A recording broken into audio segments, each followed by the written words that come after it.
You're watching What She Said on YouTube. Hello there, I'm Christine Bentley in studio with Kate Wheeler, and joining us now is a woman, well, she calls herself a beta boomer. When Lynda Davis retired from corporate life, she followed her passion for the written word, first into blogging and now into her first book called BOOMERBROADcast. Now, welcome, Lynda, to What She Said. Thank you. It's a treat to be here on my favorite show. Now, Oh, hang on. She said her favorite show. Let's just go there. No. Shall we have a moment of we have a moment, silence? yeah. Okay.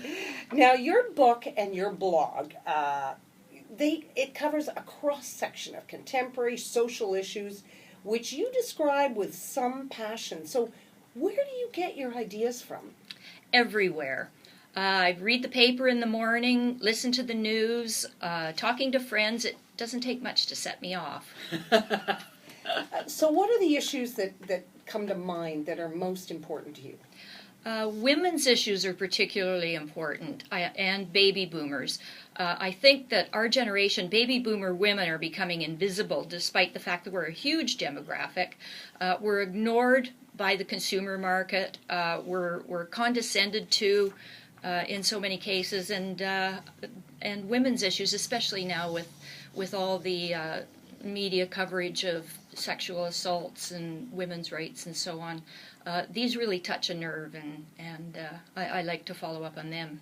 Well, the pickup artist community touched a nerve with us, and Julian Blank coming to Canada, and we've had certainly lots of response to that. But I mean, what's your take on how women, this younger generation of men, is learning how to manipulate women? I mean, I just don't think we saw things like that in our day and age. Well, I have discussed bullying with some of my contemporaries, and I honestly don't remember a lot of bullying when I was growing up. There was the odd boy who bullied, but certainly not girls. Everyone I grew up with, we got along. I don't know what's going on. People are insecure, perhaps. This could be at the root of it, but things certainly are different. Well, I remember girls being critical, and I remember, there were the cool girls and not cool girls, and you didn't feel really good if you weren't accepted by the cool girls, but, that's kind of life. That's right. You kind of have to suck it up. You're not ever going to be the most beautiful, the smartest, the richest. I just kind of guess I accepted that at a pretty young age, and I didn't feel that I was bullied because the cool girls didn't want to hang out with me. That's right. I agree totally. And I remember in high school, the cool girls, the cute ones, the smart ones, the ones who had boyfriends, they were nice. They were nice to me. And like you said, I certainly knew that I could never aspire to be what they are, but there weren't hard feelings. No. Now, you also have really strong opinions on young people and money management, or shall I say, young people, money management, and entitlement. Yes. Where do we begin? I think I can jump in on that one. Exactly. For example, I was at my mother's place last week, and the neighbor next door to her was throwing out. They were moving, so they had a dumpster in the driveway of things that they were throwing out. There was an air hockey game in the dumpster. There was a piano. There were lamps and tables and all kinds of things. And I thought, first of all, this should have gone to Goodwill, not a dumpster. But I thought, that stuff costs hundreds of dollars. How can you just toss it? I think things come so easily to children, right from the age they're children. They have a lot of toys, a lot of expensive toys. But when boomers were growing up, generally we were given toys for birthdays and Christmas and not much beyond that. And we were a lot more creative with our time and with the materials we had at hand. But I think that we're to blame for a lot of that with the younger generation. I think that we gave them too much. We gave them things they were asking because we wanted, I don't know whether it's we were buying their love or it was unconditional something or other. And we also kept them in bubble wrap.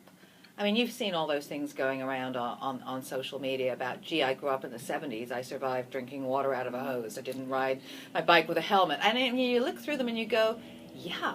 I mean, that's true. I mean, it was like, go out, come back when it's dark, or when I'm flashing the porch lights for you to come home for dinner. You didn't want to see them all day. Now we walk them half a block to get somewhere. That's so true. I have asked my mother, did you walk me to school beyond the first day of kindergarten? I remember her walking me to school for kindergarten and being there when we got started. I do not remember her walking me beyond that, and I think that was pretty typical. Mind you, we lived in a small town, and everybody walked to school, and there were usually kids to walk to school with you, but there was none of the driving to school and none of the walking your kid to school till they're 23 years old, that is going on today. It's quite different. Even my husband's grandson, we went to one of his soccer practices once. 5 years old, and there's 3 generations there watching 5-year-olds practice soccer. And I thought, I don't particularly remember my parents ever even coming to my baseball games or anything like my that. husband is renowned in the dance community because at one of Sophie's recitals, the song sort of died and then came back and then did it again. And he can be heard. He has a very loud, deep, booming voice, and they could hear him backstage, and quite loud. You gotta be effing kidding. Yeah. And so every time someone goes, oh, we know who you are, poor Sophie, like mortified for you. Now she laughs. She goes, you're right, that was a really long song. Yeah. But yeah, we didn't, and all the aunts and uncles are there and all the grandparents. I mean, I don't invite, all the family. I invite the grandmothers. I don't invite all the aunts and uncles to the school play or the recital or something like that because, nobody came to watch me, and I don't want to inflict it, honestly, on them. Some things are special. If you're singing in a Christmas concert or you're in a recital, Absolutely. That's special. And I remember, that's one of the few times my parents did come to church, although we went every Sunday, was to see us in Christmas concerts and at Easter and all that sort of thing. And even our Sunday school teacher, I remember she had sparkles in her hair. You used to put hairspray on, then you'd get this little bottle of sparkles, and I thought, oh, she's just like a fairy princess. Like this, that was a really special time. But everything is special now, and every kid's self-esteem has to be shored up constantly. I was just going to say that about self-esteem. I don't remember it ever being an issue. They were not afraid to fail you when I was going to school. They didn't care about your self-esteem. You didn't get a participation ribbon, no, did you? There was no participation ribbon. It was, and I'm not saying what's better or worse. I mean, I think in some cases it might have been nice to make self-esteem a little more of a priority. However, I think maybe the pendulum has swung too far. I'm not sure. I even heard recently there was some speculation about perhaps all of these young people with guns who are shooting people can't deal with rejection or failure. Maybe they have been too protected, too coddled. I don't know. It's open to opinion. But I think Christine is right, and the pendulum has swung maybe too far, because we talked about this on a show before at my older daughter's school. They stopped putting up the honor roll students because it would, be bad for the emotional state of the people that didn't make the honor roll. So then, to me, you're penalizing those kids that did, because I don't get that. I mean, what's the point of working hard and doing all that and making the honor roll if you're not going to be recognized? I agree. Yeah. I agree. No score keeping in soccer and all these things. I don't get it. I don't get it. You have to learn to deal with failure, and you have to learn to deal with rejection and disappointment. That's part of life. Otherwise, when you go into the working world, you're in for a sad awakening. Yeah, no kidding. Let's move on to another favorite topic of yours, McJobs. McJobs, yeah. I've had a few. Yeah, the value of so-called unskilled work. Yes. Sometimes I think that young people are reluctant to do menial work. And I look, for example, I have a friend who was in farming for years, and they had to import farm labor because they couldn't get help in the summertime. And yet there are all kinds of people saying they need jobs, and young people saying they need jobs, but they won't do that kind of work.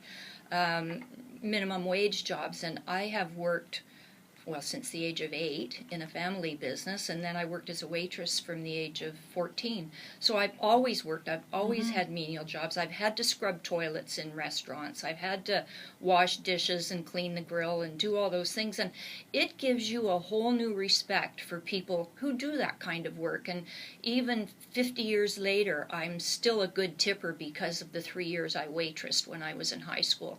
And I have a lot of respect for people who do these jobs. Absolutely, and you should. Yeah.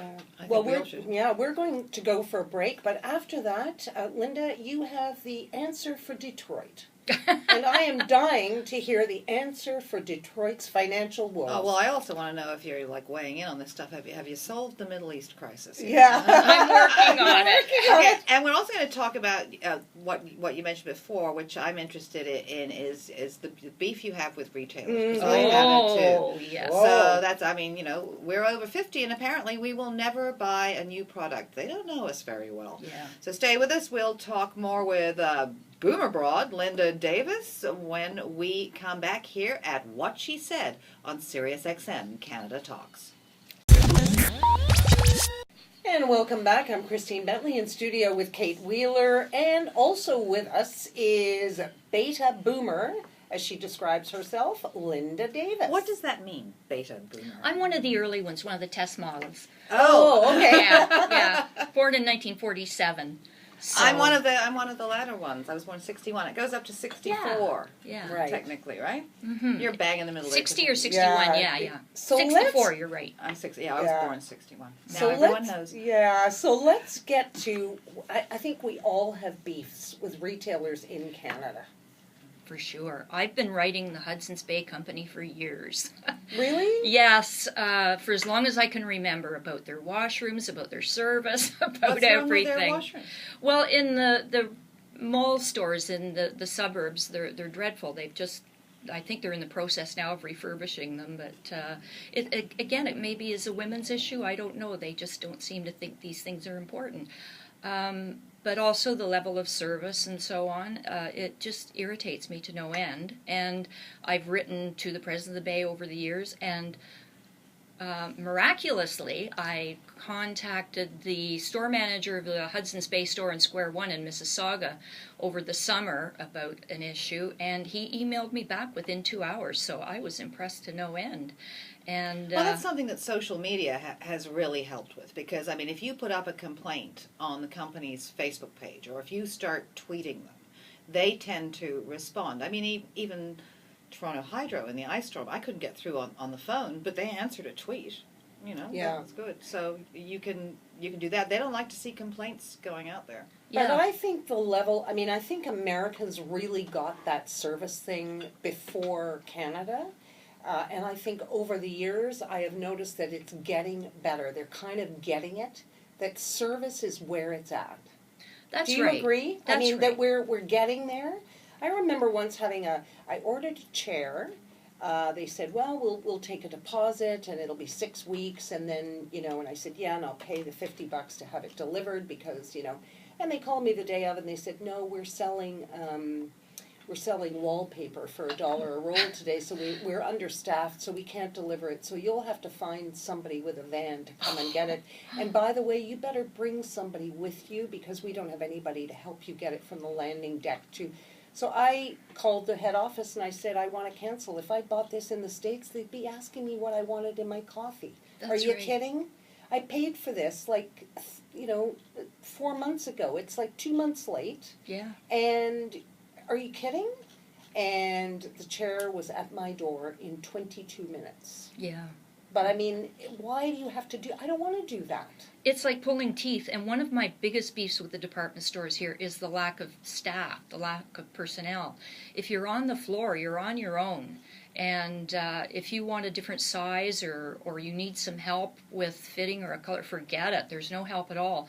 Whereas in the States, they're so accommodating. And in Europe, the large department stores in Britain and France and Italy and so on, they're divided up into departments, and each department is staffed with at least a couple of people. And they don't say, if it's not on the floor, we don't have it. They go to the back room, they check, and in the States in particular, they'll offer to, well, can I check, let me check one of the other stores, and if we have it in another store, we'll send it out to your house for no cost. Is that so hard to deliver here in Canada? I think not, but hopefully someday maybe we'll get there with the American stores now opening and offering more competition. Well, Lynda, you credit your girlfriends a lot for being your rod and your staff. Yes, I'm good at girlfriends. I think it's because nobody wanted to date me in high school, so I got good at girlfriends. And I have friends now. I'm 67, and I have friends now that have been friends since we were 5. Really? That's yes. awesome. Yeah. I am so envious of you because I was a diplomatic brat. So we moved every 3 years, and so I don't have anybody that I knew when I was 5. Yeah. I don't have a ton of friends from that age. Most of my friends, though, have been around for at least 40 years. And even through marriages and husbands, my girlfriends stuck by me. And I sometimes think that girlfriends are more valuable than husbands. I love you, George, but still, I think that girlfriends are always there. And Sandra Shamus, the comedian, yeah. One of her shows, she made what I thought was a brilliant observation, and she was talking about when her husband was leaving her. She said, when a woman is in pain, she sends out a quiet signal of pain that only other women can hear. And then they come, and they bring tea, and they bring squares, and they bring cookies. And that is so true. And wine. And wine. They're there for you, for better or for worse.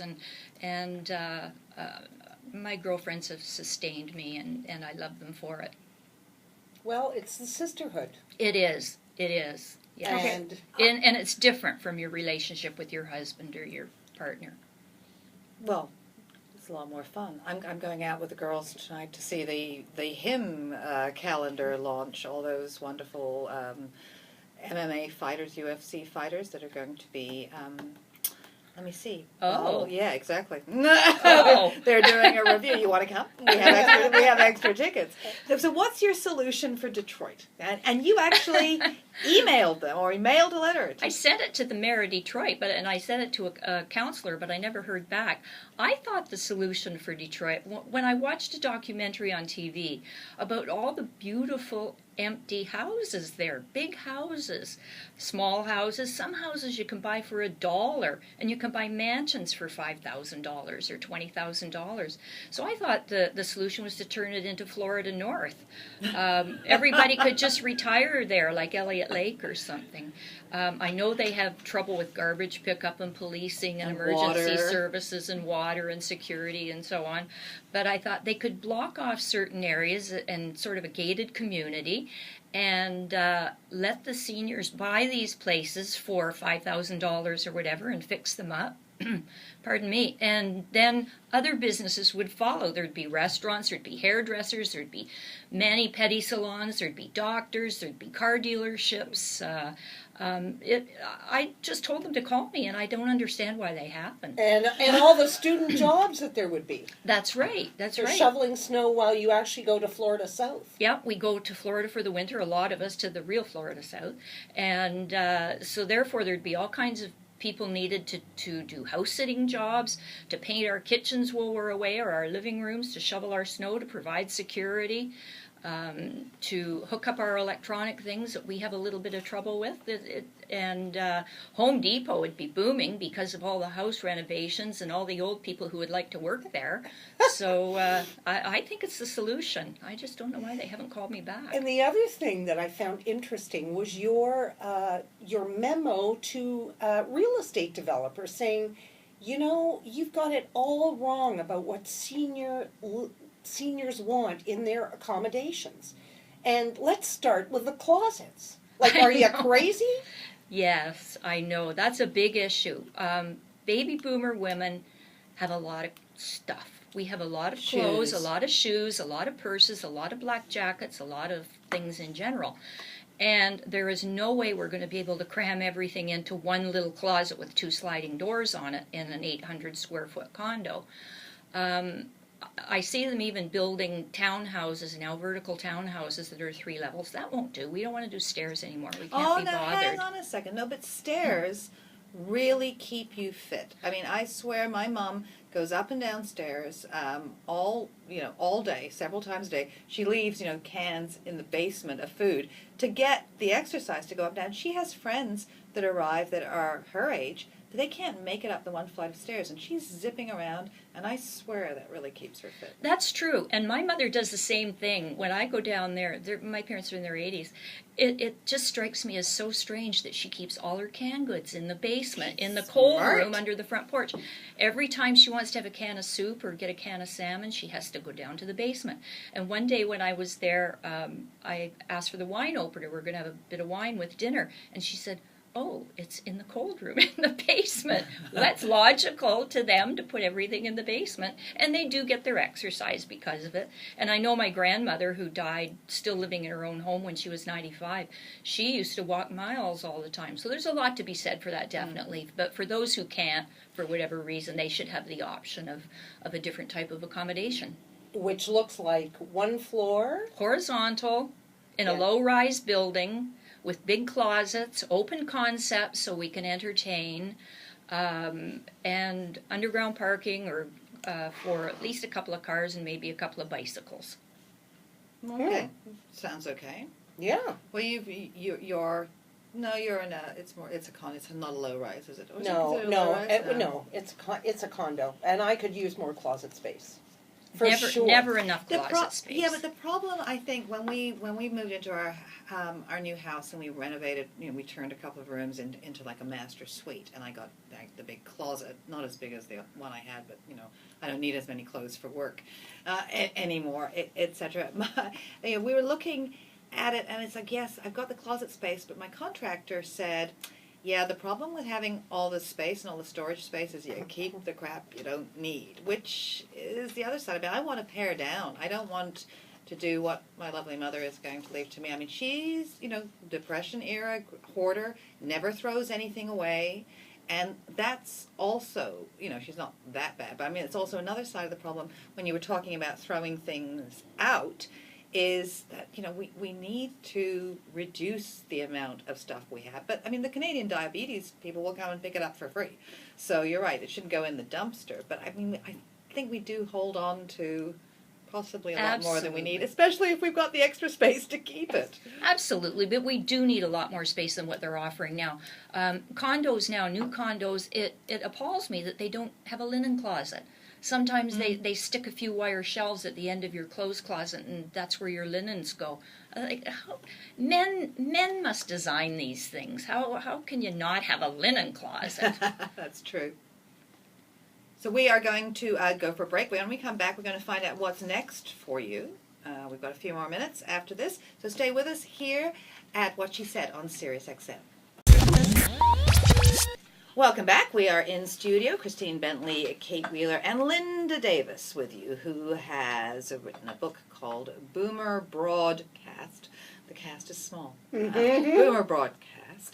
And she describes herself as a beta boomer, one of the early boomers. And when she retired from corporate life, she intended to write a business advice book for young women, but that changed into blogging about business, fashion, health, wellness, books, movies, and, well, pretty much everything. What did you do in corporate life, Lynda? For most of my corporate life, I was marketing manager for Ellis Dawn Construction, who built the Sky Dome and a lot of big hospitals and so on. So I was at the Sky Dome. I was sitting on a pillar when the roof moved for the first time. Were you? Yeah, so was that? Were you getting rained on? Yes.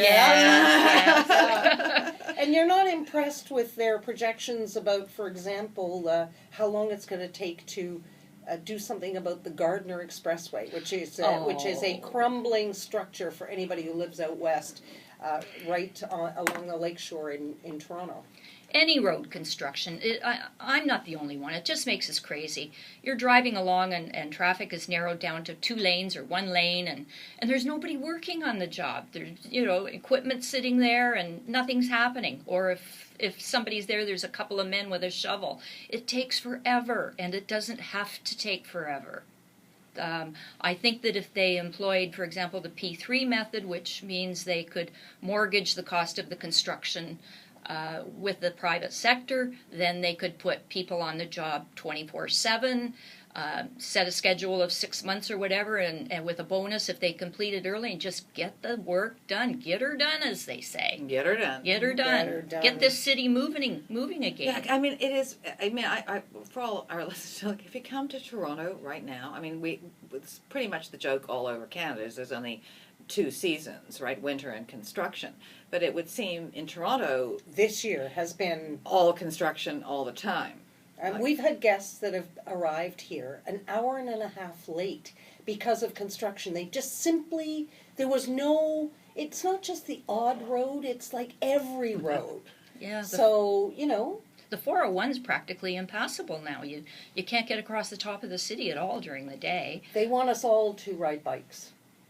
I Yeah, think they but want then- us all to be cyclists. And then they don't give you bike lanes. Mm. They don't make it safe for you to ride bikes. I know. Our city needs so much help in transit. And when you go to London or Paris and you see the subway systems they've got there, you can get anywhere, anytime, conveniently, underground. You really don't even need taxis. And then you come to Toronto and, oh my God, it seems we're so backward. What's your number one, you were talking about business advice for women, so what would your number one piece of advice for women in business be? Take care of yourself first.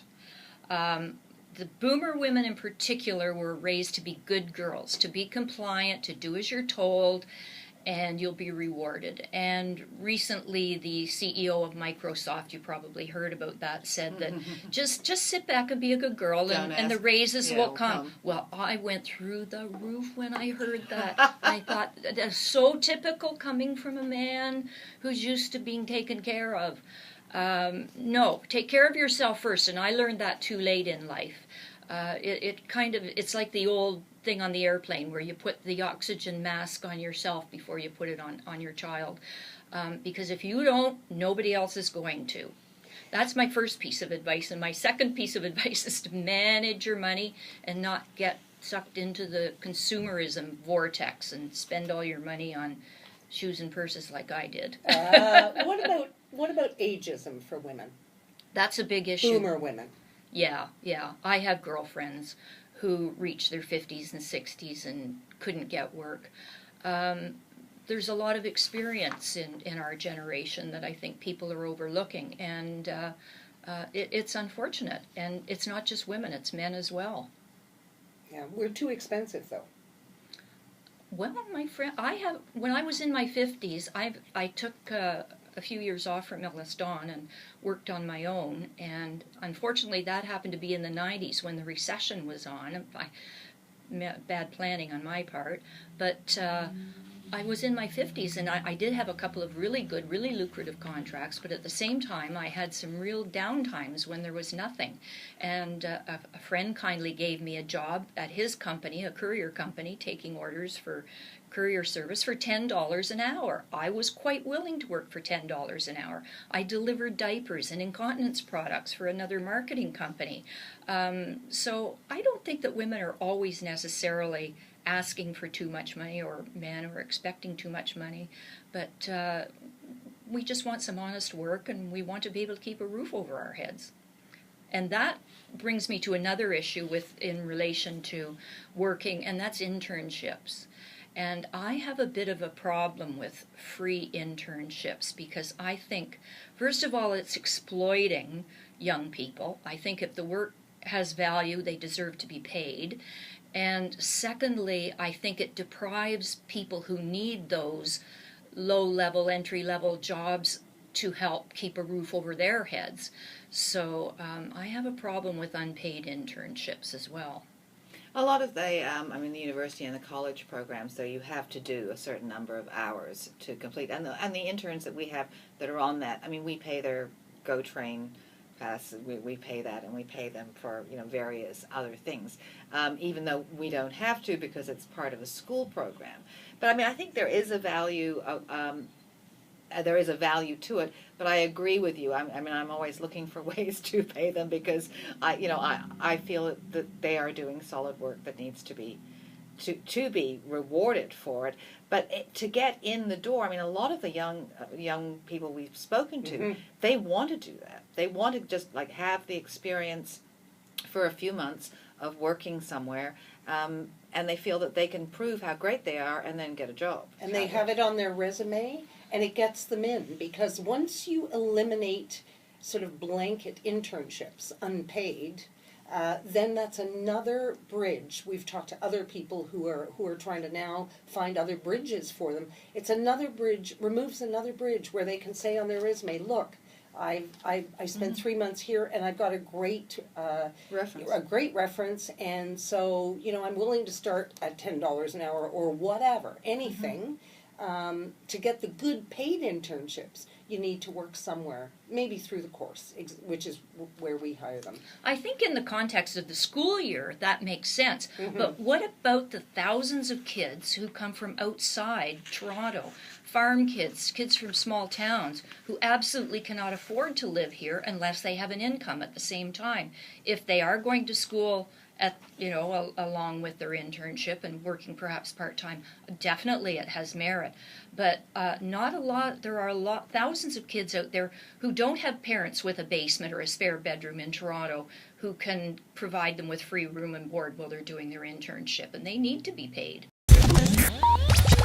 Click the channel subscribe button for full-length interviews and more from What She Said here on YouTube.